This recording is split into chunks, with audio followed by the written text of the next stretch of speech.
Gloria Mercado is a disgruntled former employee of the Department of Education. She was let go because of loss of trust and confidence sa Office of the Secretary. Una niyang ginawa, well, hindi ko alam kung anong nauna, pero naka-strike 2 siya sa akin.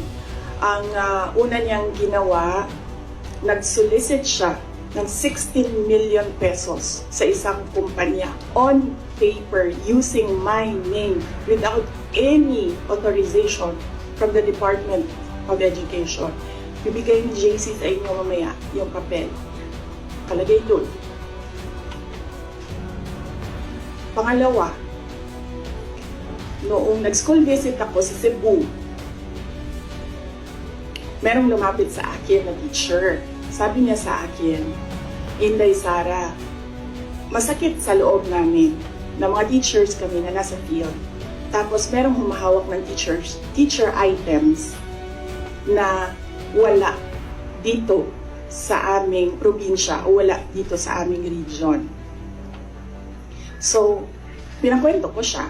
Iyon naman yung purpose ng aking mga school visits, di ba, sa iba't ibang lugar naman sa. Sabi ko, one-on-one tayo, kwento mo lahat sa akin.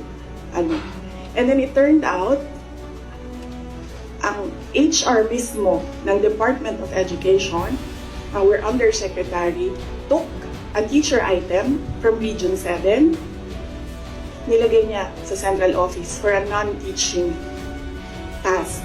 Ginawa niyang executive assistant niya. Ang apelido nun, Villar.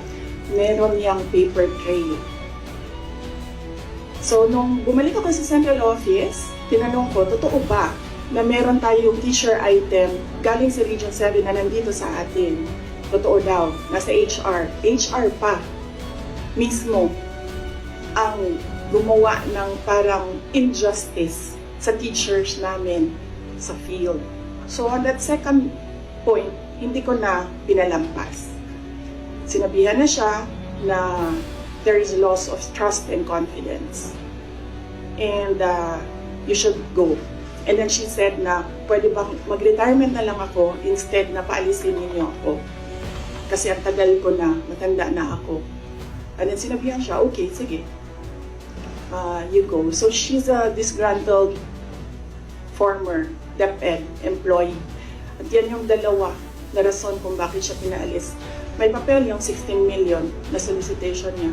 May papel yung teaching position sa Region 7 na kinuha niya. In my experience sa kanya,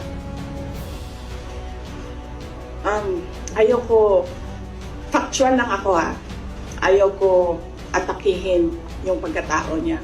I think, hindi lang siguro niya matanggap na kasalanan niya kung bakit siya pinalayas sa Department of Education. Pero hindi din talaga namin matanggap na magsusulisit ka sa isang private company on paper 16 million. And then, kukuha ka ng teacher item sa field, gagawin mong EA sa central office. Hindi pwede.